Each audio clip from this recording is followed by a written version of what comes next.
Hey guys, dari zero ke hero konsep asas kimia, let's go!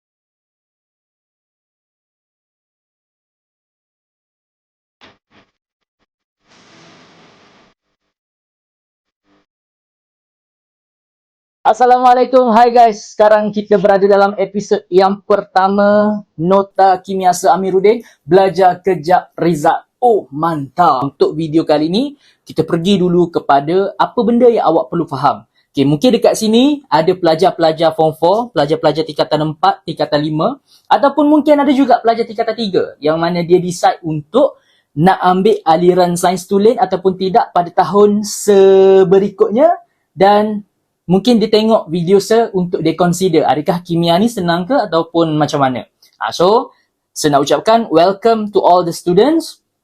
Untuk pelajar-pelajar Form 4 yang gagal nak naik kepada lulus, okay, ini adalah tempat yang terbaik insya-Allah. Kalau pelajar tu lulus nak A, insya-Allah inilah jalannya. Dan kalau awak A nak pergi ke A+ pun, insya-Allah inilah dia bendanya. Okay, so mari kelas hari ni saya nak tunjukkan dekat awak, kita berada dekat dalam benda yang pertama, iaitu video konsep asas kimia. Tapi sebelum tu, saya nak minta awak untuk jangan lupa klik button subscribe dulu guys, untuk siapa yang belum lagi subscribe this channel, dan jangan lupa share ataupun kongsikan juga dekat kawan-kawan awak yang lain. Okay, mari kelas, kita nak pergi kepada benda yang pertama. Okay, apa yang awak perlu faham dalam konsep asas dalam kimia? Okay, benda pertama, kita pergi kepada bab 2 dahulu dalam Form 4 kelas.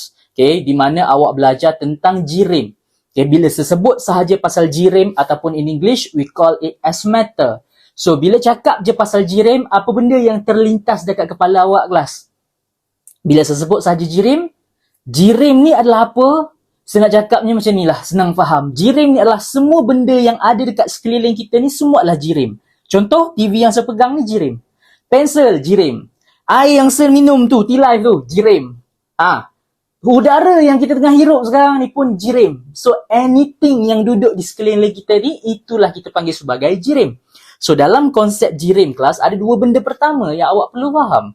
Yang pertama, saya akan cakap yang jirim ni, dia terdiri daripada zarah yang halus dan diskrit. Okay, saya highlight lagi sekali, dia terdiri daripada zarah yang halus dan diskrit. Maksudnya apa? Maksudnya dalam jirim ni, bila awak zoom in, contoh saya ambil pensel. Kalau saya ambil pensel ni, saya pun suruh awak zoom in ke dalam pensel ni, apa yang awak akan nampak? So, awak akan nampak satu benda yang kita sebut sebagai zarah kelas. So, zarah ni pula, dia ada beberapa jenis. Yang itu yang kita nak belajar. So, kalau soalan tanya, apakah jenis zarah? Jenis zarah ada berapa? Jenis zarah ada 3. Yes, pandai. So, yang pertama adalah apa? Yang pertama adalah atom. Yang kedua adalah molekul. Dan yang ketiga adalah apa? Yang ketiga adalah ion. Okay. So, kalau soalan tanya jenis zarah, ini 3 jawapan dia. Okay. So, kita tengok satu-satu. Atom tu apa? Apa maksud atom? Atom ni nak senang faham macam ni je. Awak bayangkan, atom ni adalah satu benda. Satu benda sahaja. Kalau kita nampak benda tu, dia duduk sorang-sorang. Atom lah tu. Maksudnya, atom ni saya akan cakap, dia ni terdiri daripada satu unsur sahaja. Satu unsur sahaja. Contohnya apa? Contoh atom. Contoh apa yang duduk sorang-sorang. Contohnya kalau saya ambil, dia adalah atom zinc. Duduk sorang-sorang zinc. Maksudnya dalam pepejal zinc tu, dalam tu ada atom zinc. Apa lagi? Atom magnesium. Contoh atom magnesium. Contoh kalau emas, for example, emas tu adalah emas yang asli. Dalam tu pure, 99.9. Dia punya ni. So, tak ada campuran apa-apa. Itu adalah apa? Itu semua tu dah adalah aurum, for example. Okay? So, emas tu emas yang dengan syarat dia kena ada perkataan asli ataupun pure. Okay, bila kita bercakap tentang molekul, maksudnya apa benda? Apa yang awak nak faham tentang molekul? Kalaulah tadi atom, dia terdiri daripada satu unsur sahaja. So, sekarang ni kita bila cakap tentang molekul, so maksudnya apa? Maksudnya molekul ni sebagai pada keyword. Keyword dia adalah dia terdiri daripada dua atau lebih daripada dua unsur. Gitu. So, itu adalah molekul. Yang mana kita nak faham molekul ni dari dua jenis. Satu, kalaulah dia terdiri daripada unsur yang sama. Contoh, unsur dia ada dua ataupun lebih. Tapi dua-dua tu sama. Contohnya apa? Contohnya, saya tulis kat sini. Contohnya adalah hydrogen gas. Okay, dua-dua hidrogen. Dua-dua atom, dua-dua unsur adalah hidrogen. Dan dia membentuk molekul. Molekul kita panggil sebagai gas hidrogen. Lagi apa? Oksigen gas. Kan? Gas oksigen. Lagi kita ada nitrogen gas. Contoh. Semua ni adalah unsur yang sama. Tapi dia lebih daripada dua ataupun lebih. Lebih daripada satu lah. So, kita panggil dia sebagai molekul. Okay, lagi satu. Yang kedua adalah kalau dia mempunyai unsur yang dua-dua tu berlainan. Maksudnya unsur dia, unsur yang berlainan. Tadi unsur sama. So, bila unsur berlainan, contoh macam mana? Contohnya, saya ambil air, H2O. Okay, air, H2O. So, dia ada unsur apa kelas? Dia ada unsur hidrogen dan juga unsur oksigen. Dua unsur. Tapi bila dia bergabung, kita panggil dia juga sebagai molekul juga. Lagi apa lagi satu? Kita ambil CO2 for example. Gas karbon dioksida pun kita panggil sebagai molekul juga. Boleh faham ke? So, maksudnya dua unsur yang berbeza ataupun dua unsur yang sama, bila dia melebihi dua atau lebih unsur, so kita akan consider dia sebagai molekul. Boleh faham? Settle molekul. Okay, next saya pergi kepada ion pula. So, kalau ion, macam mana nak ingat ion? Okay, ion ada berapa? Ion ada? Ion ada dua. So, ion yang pertama adalah ion yang bercas positif. Okay, ion bercas positif. Itu yang pertama. Yang kedua, kita ada ion yang bercas negatif. Okay, so sekarang ni, dua-dua ni dia ada nama dia. Kalau ion positif, apa nama dia kelas? Nama dia adalah cation. Sementara ion yang cas negatif, nama dia anion. Okay, so siapa dekat sini yang dia rasa macam selalu tertukar? So, cation dan ion selalu berbeza. So, macam mana nak kenal ataupun macam mana nak ingat dia? Okay, sebagai awak formula ataupun tips macam ni. So, bila awak nak tahu dia adalah cation, okay, kita tengok ni. Cation tengah-tengah ni ada huruf apa? Ada huruf T kan? So, huruf T ni dia sama macam simbol positif. Gitu. Sementara kalau N, dia banyak N. N stand for negatif. So, saya highlight kat sini, negatif. Okay, so cation positif, anion negatif. Boleh ingat dah? Settle kat situ. Okay, so habis tentang jenis zarah. Now, dalam soalan, benda ni dia suka tanya tau dekat paper tu. Soalan struktur bahagian A. Dan ramai student, dia punya kesilapan adalah bila mana dia tertukar. Kalau soalan tanya jenis zarah, dengan lagi satu adalah keadaan zarah kelas. Yang mana kita belajar keadaan zarah pun ada berapa juga. Ada 3 juga. So, kat sini pun ada 3. Tapi 3 keadaan zarah, dia tak sama dengan 3 jenis zarah. Student yang tersilap, yang careless, dia buat soalan tanya, 3 keadaan, bagi keadaan zarah. Tapi dia bagi jenis zarah. Salah lah kat situ. So, bila kita bercakap tentang keadaan zarah, apa dia keadaan zarah? Yang pertama, dalam keadaan pepejal. Yang ni lah baru keadaan bahan. Saya sebut keadaan zarah tadi. Keadaan bahan. Okay. Yang kedua adalah cair. Okay. Yang kedua. Dan yang ketiga adalah, apa lagi satu? Yes, dia adalah gas. So, pepejal, cecair dan juga gas. So, benda ni lah yang kita sebut sebagai keadaan. Maksudnya, contoh bahan tu, pensel se. Pensel ni dalam keadaan apa? Apa condition dia? Lembik ke, keras ke, cair ke, apa ke? Menari. Okay, so, keadaan. Itulah kita cakap sebagai keadaan. Maksudnya, pepejal ke, cecair ke dalam bentuk gas. Ataupun keadaan gas. Okay, so bila kita cakap pasal benda ni kelas, apa yang soalan suka tanya dalam periksa? Soalan suka tanya benda ni. Okay, so yang pertama, saya tulis kat sini Yang pertama, soalan suka tanya kita tentang susunan zarah. Arrangement of particle. Soalan suka tanya ni, kalau nasib awak baik, disuruh awak lukis. Dalam petak, lukiskan susunan zarah untuk pepejal, cecair dan juga gas. Gitu. Dan lagi apa? Soalan suka tanya juga tentang tenaga kinetik. Maksudnya, macam mana zarah-zarah dekat dalam tu bergerak. Ada yang bergerak laju, ada yang bergerak bebas, ada yang bergerak duduk kat tempat dia je, bergetar je. Gitu. So, kita nak kena tahulah yang mana satu.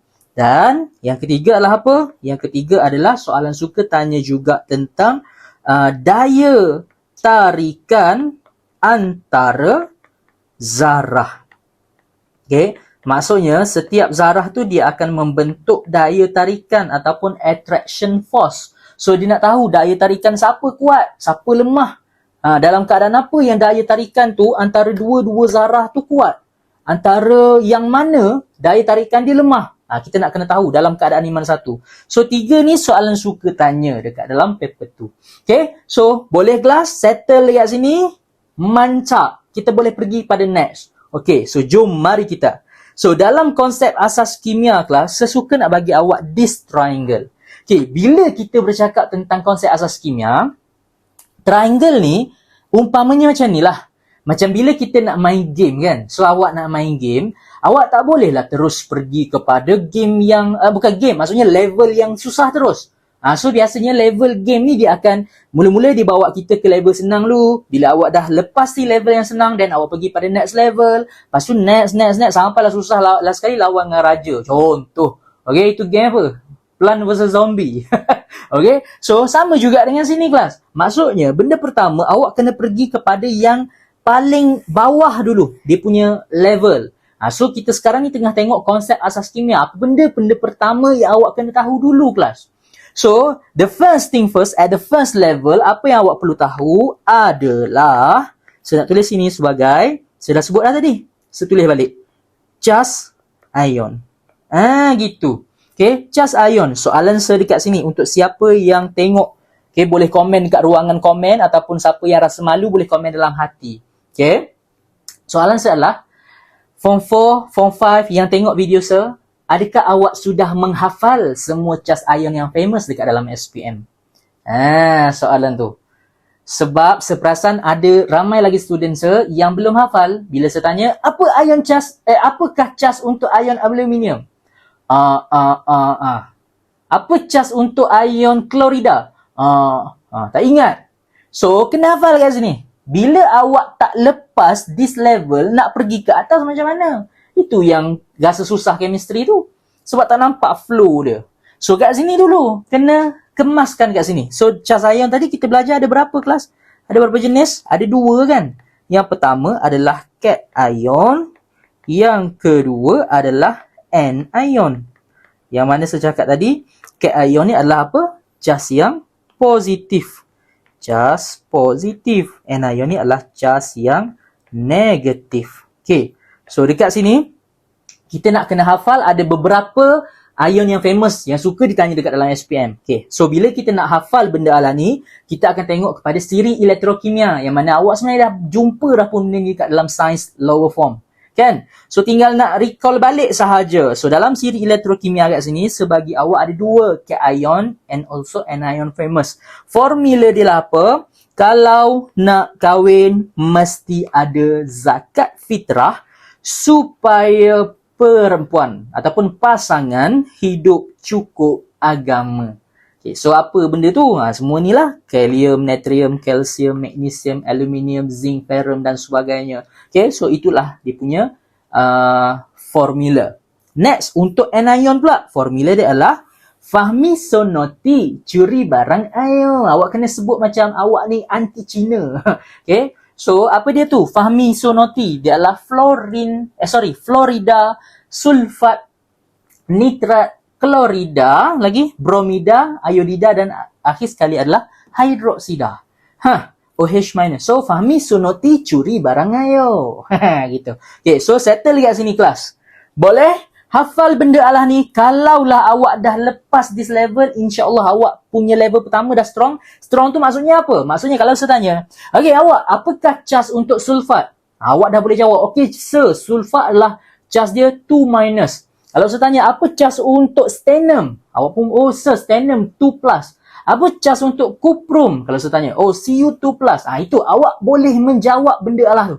Itu baru maksudnya awak dah strong dekat level yang pertama. Kat sini. Okay, so bila dah strong kat level ni, barulah kita boleh pergi kepada next level. Okay, baru boleh pergi pada next level. Next level apa dia?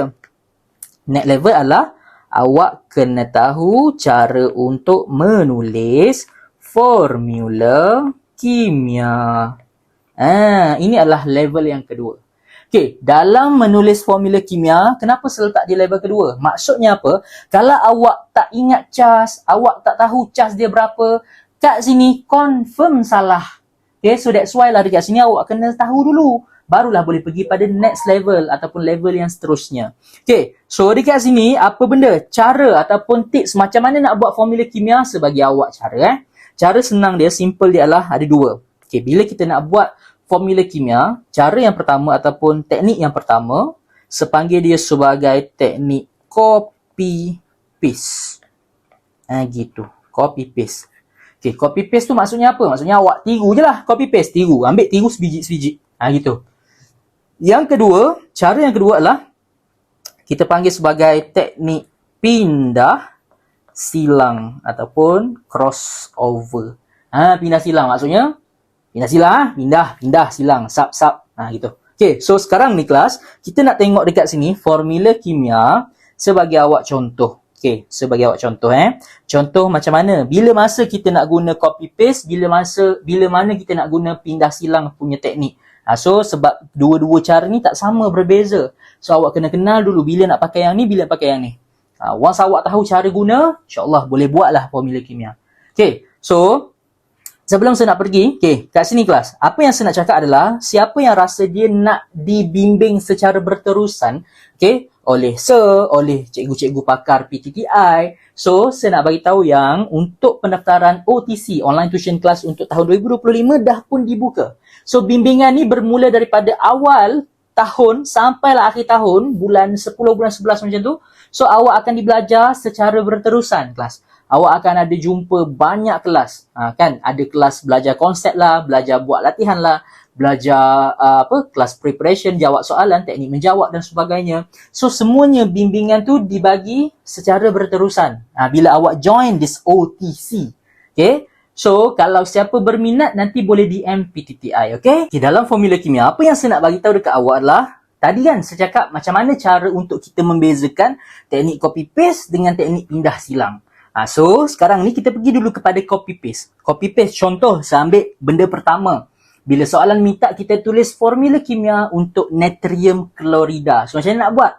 So, benda pertama kelas, kita tengok dulu dekat sini. Okay, apakah ion kepada natrium? Sebab tu saya cakap tadi, kalau awak tak lepas untuk ingat dia punya cas, tak boleh lah buat. Okay, so ion untuk natrium apa dia? Dia adalah Na+. Okay, Na+, then klorida apa dia? Klorida adalah Cl-. Okay, so secara konsep logiknya kelas, bila mana sesuatu benda yang berlainan cas, berbeza cas, contoh kat sini adalah cas positif, jumpa dengan cas negatif. Kalau saya tanya secara logiknya, bila jumpa benda berlainan cas, dia akan tertarik ke tertolak kelas?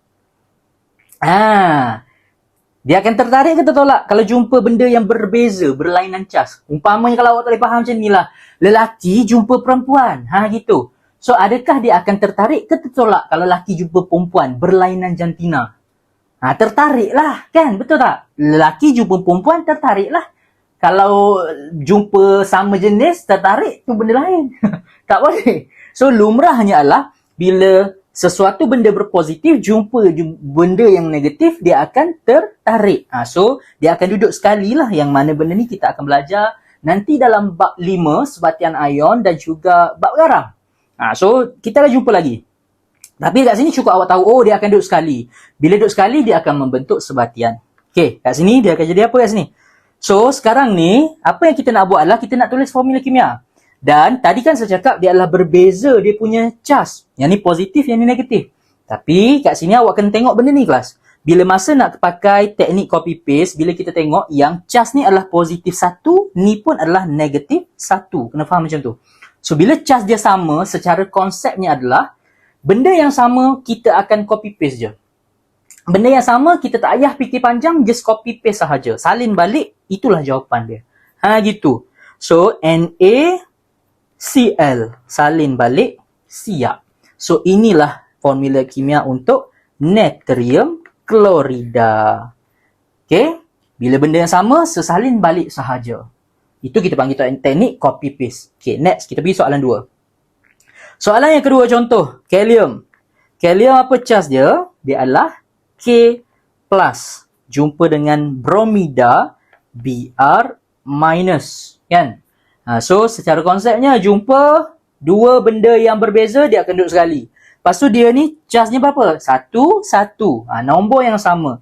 So bila nombor yang sama, kita tinggal nak copy paste sahaja. Salin balik. Maka inilah jawapan dia, formula kimia untuk kalium bromida. Boleh? Gitu. Okay, settle dekat sini Next saya pergi kepada teknik yang kedua. Teknik pindah silang kita panggil. So bila masa nak pakai teknik pindah silang, bila mana awak tengok macam gini. So awak tengok magnesium kan contoh. Kita keluarkan dia punya ion. Sama je. Keluarkan jadi Mg2+. Jumpa dengan bromida. Dia adalah Br-. Okay. So kalau awak tengok kat sini apa yang awak perasan?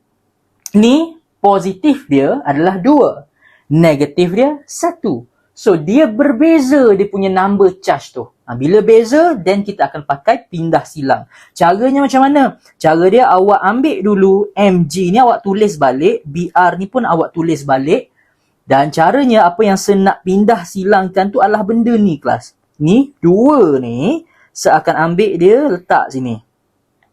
Dan negatif 1. Ni 1 tau. Maksudnya saya akan ambil dia letak sini. Gitu. So, apa yang berlaku? Saya akan cross letak bawah. So, dia akan jadi apa kat sini? Dia akan jadi 2 duduk sini, 1 duduk sini. Tapi dalam kimia kita tak tulis benda yang 1 ni. So, kita terus ambil 2. So, jawapan dia, final answer, cara yang betul untuk kita tulis macam mana? Dia akan jadi Mg Br2. Gitu. So, inilah kita punya final answer formula kimia untuk magnesium bromida. Boleh? Faham? Okay, next saya pergi pada contoh yang kedua untuk teknik pindah silang. Aluminium sulfat contohnya. So, aluminium berapa dia punya charge kelas? Dia adalah Al3+. Okay. Dan jumpa dengan siapa? Sulfat. Berapa charge sulfat? SO4 2-. Okay. So, bila aluminium 3+ jumpa dengan SO4 2- jadi apa? Kat sini kita tengok apa? Oh, ni. Kita tengok yang sini adalah 3+. Kat sini adalah 2-. So, nombor tu berbeza ke sama? Nombor dia beza. So, bila beza kita akan pakai teknik teknik pindah silang. So, cara dia buat macam mana? Cara dia adalah awak salin dulu Al dengan SO4 kat sini. Okay. So, cara dia tadi macam mana saya cakap? Yang ni saya ambil letak sini. Dan yang ni saya ambil letak sini. Betul tak? So, dia akan jadi macam mana kat sini? Dia akan jadi macam mana kelas kalau kita tulis? Dia akan jadi yang ni 2. Yang ni akan jadi 2. Yang ni akan jadi 3. Macam tu. Kan? Tapi, kalau awak tulis macam ni, salah. So, apa? Takkan jadi SO43. So, bila dalam kimia awak nampak salah satu caranya, bila awak nampak ada nombor kat sini, kita nak pisahkan. Kita nak cakapnya yang 3 ni milik semua kat sini. Bukan milik O seorang. Dia milik S juga. So, cara macam mana? Kita akan letak, kita akan letak bracket. So, dia akan jadi macam mana kelas? Saya tulis balik jawapan dia. Dia akan jadi, copy balik kat sini. Saya tulis yang baru tau. So, dia akan jadi Al SO4. Okay, so apa yang kita nak buat adalah Al ni adalah 2. Okay, lepas tu SO4 ni kita letak apa? Letak bracket macam ni. Dan kat luar ni ada 3. Gitu. So, benda ni akan jadi apa jawapan dia? Inilah formula kimia untuk aluminium sulfat. Al2SO4 dalam bracket 3. Boleh? Settle untuk teknik copy paste dan juga pindah silang. Kalau awak faham cara dua-dua ni dan tahu macam mana nak guna, bila nak guna, awak boleh melepasi level yang kedua untuk menulis formula kimia yang betul. Bila awak dah settle dekat level yang kedua, next baru kita boleh pergi kepada level yang seterusnya. Maksudnya, formula kimia dah mahir dah cara copy paste dengan pindah silang. Next, so pergi kepada level yang ketiga, kelas. Level yang ketiga tu apa? Level ketiga adalah awak dah start untuk buat apa? Buat persamaan kimia yang seimbang. Kena pandai buat benda alah ni. Dalam konsep asas kimia, kena pandai buat persamaan kimia seimbang. So, macam mana cara nak buat tu? Sama juga, ada dua formula saya nak share kat sini. So cara dia adalah ada dua teknik ataupun dua konsep. Yang pertama, kita panggil sebagai cinta tiga segi. Kalau awak perasan kan, kenapa chemistry, orang selalu cakap bila kita macam, contoh kan, awak ada pasangan ke apa ke, dia ilmu rumah tangga sikit. Bila nak kahwin contoh kan, orang kata, you ni kena ada chemistry tau. Barulah you punya hubungan tu kekal sampai tua. Contoh kan. So kenapa orang cakap chemistry? Sebab nak cakap je dalam kimia ni kita belajar apa? Belajar pasal kalau awak jumpa something yang duk single, awak kahwinkan dia. Kalau awak jumpa benda yang kahwin, awak ceraikan dia. Itulah kerja kau dalam kimia ni. So itulah dia bendanya kita panggil sebagai chemistry. Tak adalah segurau je. Okay. So sekarang ni cinta tiga segi yang pertama. Nanti awak akan jumpa lah. Awak akan tengok kalau dalam kelas jangan pelik pula kalau macam banyak guna kahwin lah, cerai lah, laki perempuan lah. Sebab nak cakap memang itulah kimia. Itulah chemistry. Okay. Bukan asid campur base. Bukan. Dia kahwin. Kahwin cerai. Itu. tak jadi. Okay. Bukan. Gurau je. Okay. So dekat sini kelas, cinta tiga segi. Yang kedua adalah apa? Yang kedua adalah sistem butter. Butter bukan butter mentega tu bukan. Dia adalah barter. Yang mana konsep dia kalau tengok kat sini cinta tiga segi, maksudnya ada tiga orang boleh faham, boleh bayang dah. Barter pula tukar-tukar. So apa benda tu? Okay, jom kita tengok kepada benda alah ni. Kita pergi satu-satu kelas.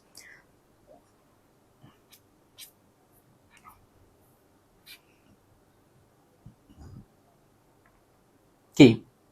Bila kita nak tulis persamaan kimia seimbang, benda pertama awak kena tengok macam ni. Sebagai awak contoh contoh soalan tanya tulis persamaan kimia yang seimbang bagi tindak balas antara asid hidroklorik dan juga magnesium. Dia ada ayat panjang lah, tapi sependekkan dia dalam bentuk macam ni. So, asid hidroklorik.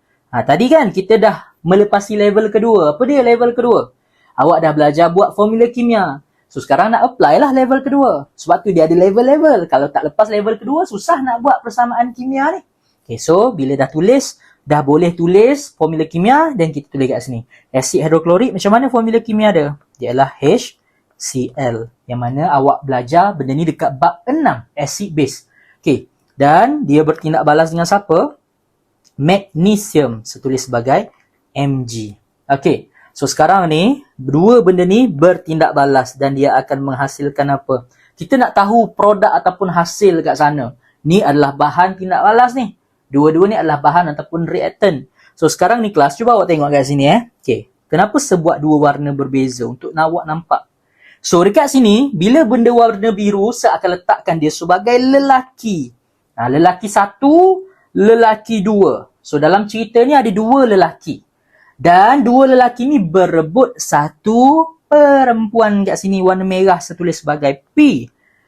Dan macam mana saya tentukan siapa lelaki perempuan? Saya tengok siapa cat ion, lelaki positive charge.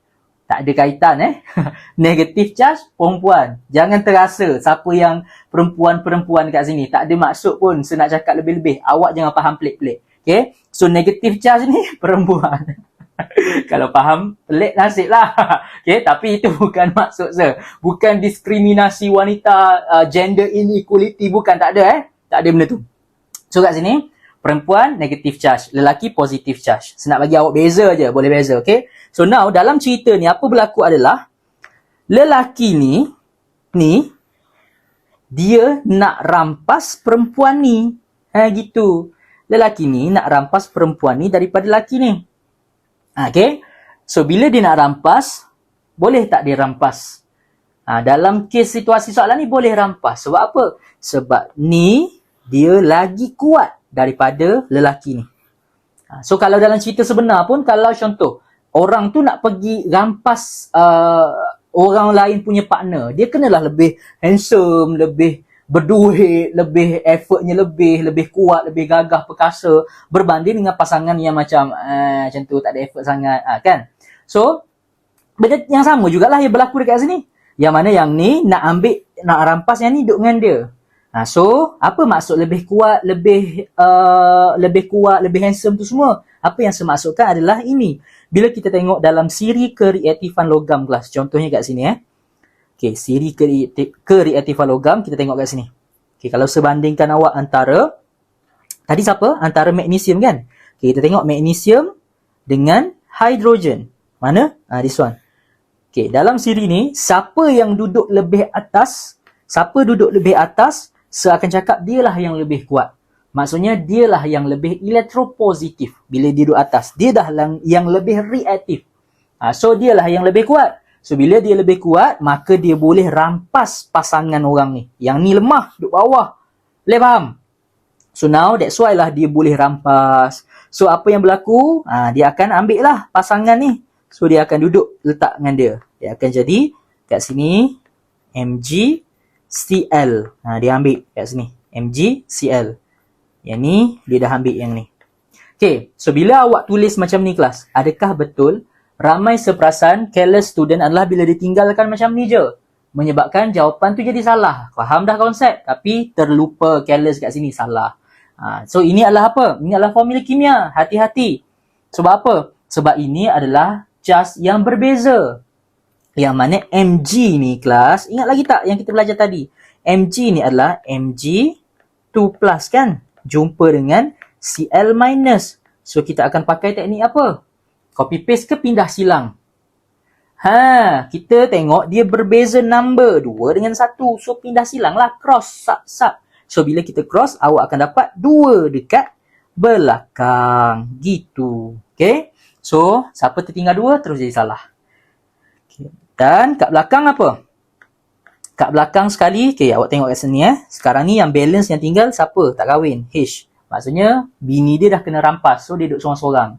Okay, tips dia kat sini adalah bila awak tengok H duduk seorang-seorang, awak nampak je ada H, dia tak ada siapa-siapa pasangan. Kat belakang sekali tak payah fikir panjang, awak terus letak ataupun jadikan kat belakang ni H tu sebagai H2. Jadikan dia sebagai gas hidrogen. Okay, boleh. So saya nak bagi awak tips macam ni kat sini. Bila awak nampak, okay, ini adalah tips SPM. Tips dalam SPM untuk buat persamaan kimia seimbang. Kalau awak nampak yang tinggal tu adalah H, tak payah fikir panjang, belakang sekali, jadikan dia H2. Okay. Kalau awak nampak kat belakang, kat depan tu yang tinggal lah OH, kat belakang sekali tak payah fikir panjang, terus letak sebagai H2O. Kalau awak tengok yang dekat depan tu adalah COH, kat belakang tak payah fikir panjang, letaklah dia sebagai CO2 plus H2O. So tips ini awak akan guna sepanjang form 4, form 5 bila awak nak buat persamaan kimia yang seimbang kelas. Okay. So dua ni contoh ni nanti saya tunjuk. Saya tunjuk yang atas ni dulu tadi. So maksudnya H dia akan jadi apa? Dia akan jadi H2, hydrogen gas. Okay. So dekat sini dah seimbang belum? Ni belum seimbang lagi. Macam mana nak cara seimbang? Tengoklah kat sini. Ada 2. So letaklah 2 dekat depan. Depan siapa? Depan Depan siapa? Depan HCl. Ni. Tak nampak? Sini. So letak 2 kat sini, siap dah kita punya formula kimia yang seimbang. Settle. Boleh? Mantap. Settle Okay. Next, pergi pada contoh yang kedua. Contoh, cuba try buat. Asid sulfurik. Apakah formula kimia untuk asid sulfurik, kelas?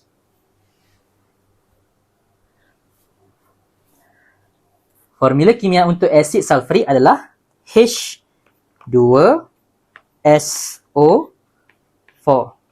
Kat sini form 5 dia ingatlah. Kalau form 4 yang baru ambil kimia, baru tengok subjek ni. So yang ni awak akan belajar nanti dalam garam. Dalam acid base bab 6. Dia kena hafal sikit lah dia punya formula-formula kimia. Senang je, sikit je ada acid. Okay, so ini adalah acid sulfurik. Dan dia bertindak balas dengan siapa? Dengan zinc dalam soalan ni. Okay, so cerita yang sama. Apa berlaku adalah kita nak tahu siapakah produk ataupun hasil dia. So sama kelas, apa berlaku? Ini cinta tiga segi yang mana lelaki ini akan rampas perempuan ni daripada lelaki ni. Lelaki ni lebih kuat, so that's dia boleh rampas perempuan ini, duduk kahwin dengan dia, letak kat sebelah dia akan jadi apa? Dia akan jadi zinc sulfat. Gitu. Okay? Boleh. So setulis macam ni, betul ke? Yes, betul. Sebab apa? Zinc 2 plus, SO4 2 minus. Bila dia sama charge, kita just copy paste sahaja. Okay, settle kat situ. So yang kat belakang jadi apa kat sini?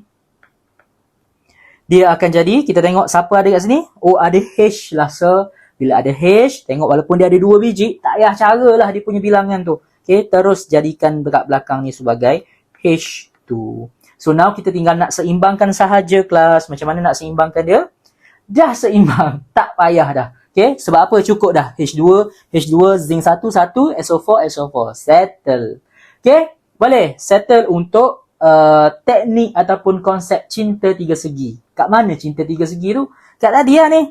Lelaki berebut perempuan ni. Itulah tiga segi orang panggil. 2 watak lelaki, 1 perempuan berebut. Okay, jangan ikut benda ni. Tak baik. Jangan pergi ambil orang punya. Okay, so settle dekat situ. Next nak pergi kepada kalau dia adalah sistem butter macam mana? Kalau dia adalah sistem butter. Kalau dia adalah sistem butter, okay, contoh kita tengok kat sini Ini adalah asid sulfurik. Formula dia sama juga tadi. Dia adalah H2SO4. Ini formula kimia. Macam mana boleh jadi H2SO4? Bila H plus jumpa dengan SO4 2 minus. Kan, so tulis kat sini Bila mana H plus jumpa dengan SO4 2 minus. So apa berlaku kat sini? Dia akan cross. Dia akan pindah silang. So jadi apa kat sini? H2 ni ambil duduk sini. Jadilah dia 2. SO4 kita salin balik SO4. So 1 kat sini patut duduk sini. Tapi 1 tak payah tulis. So that's why dia jadi H2SO4. Okay, lepas tu buat apa? Kita akan tambahkan dia ataupun reactkan dia dengan magnesium oksida. Okay, magnesium oksida macam mana? Magnesium oksida, macam mana nak buat formula kimia dia? Sama juga cara dia, kelas. Maksudnya, awak ambil magnesium. Magnesium berapa cas dia? Mg2 plus jumpa dengan oksida. Oksida adalah O2 minus. Okay, so bila jumpa, dia adalah pindah silang ke copy paste? Sama, dua-dua. So, dia akan jadi copy paste sahaja. Jadilah dia MgOS tu. Okay, so kat sini dia akan jadi macam mana? Dia akan jadi MgO. Okay, dan hasilnya apa? Hasilnya kat sini. Kat sini kelas, kita akan apply konsep apa? Sebab apa tadi? Sebab cinta tiga segi, kita tengok ada 3 watak kan? So, sekarang ni ada berapa watak? Ada 4. 4 kan? So, 4 tu maksudnya apa? Lelaki sini, lelaki sini. Ni merah ni, perempuan, perempuan. So, apa berlaku sistem butter tu adalah, sistem butter kita belajar dulu kan? Maksudnya tukar-tukar. Tukar sama suka. Macam tu. So, apa berlaku adalah, dia orang ni bertukar pasangan. Yang mana, SO4 ni akan kahwin dengan Mg. Lepas tu, H2 ni akan kahwin dengan O. H akan kahwin dengan O.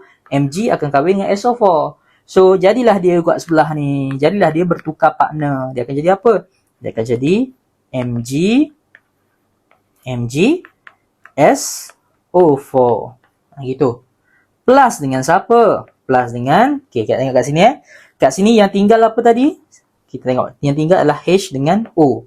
So, ikut pada tips yang saya cakap tadi. Bila awak nampak dalam sesuatu tindak balas tu, yang tinggal ada O, ada H. Tak payah cara. H dia ada 2 ke, ada 5 ke, ada 1000 ke, tak payah cara. Berapa biji pun H dia, berapa biji pun O dia. As long as awak nampak ada O, ada H, kat belakang tak payah fikir panjang, terus jadikan dia H2O.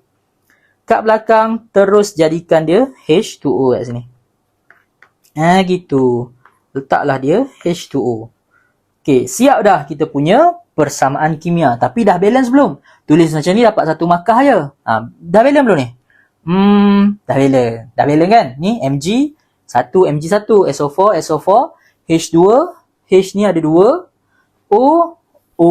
Dah balance. Okay, dah settle kat situ. Boleh? Okay, kalau dah faham, saya pergi pada next.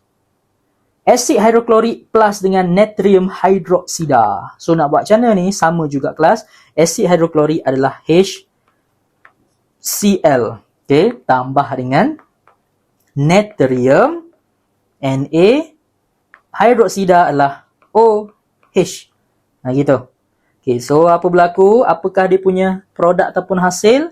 Sama juga tukar pasangan Na kahwin dengan Cl, H kahwin dengan OH. So, dia akan jadi apa kat sini? So, dia akan jadi NaCl plus dengan apa? Plus dengan, tengok kat sini. Awak tengok ada H, ada O, ada H. Ni pasangan dia. So, sebab tu saya kata tak kisahlah H tu berapa biji sekalipun. Okay, kita just cuma nak tengok, ada ke tak OH? Ada je OH, tak payah fikir panjang. Kat belakang, kita terus jadikan dia H2O. Settle kat situ. Okay, siap dah. Balance dah? Dah balance. OH. Okay, dah settle balance. Okay, so settle dekat sini untuk konsep asas dalam kimia. Awak kena nantikan next video untuk kita belajar lagi 2 triangle kat sini. Okay, dan siapa nak nota ni, saya nak beritahu awak boleh join Telegram channel Nota Kimia SPM Sir Amiruddin. Dekat dalam ni nanti awak boleh dapatkan nota dan boleh berdiskusi dengan kawan-kawan dekat dalam sana. Ada masa saya akan reply. Awak boleh tanya soalan. Kita jumpa dalam next video. Belajar kejap, result mantap.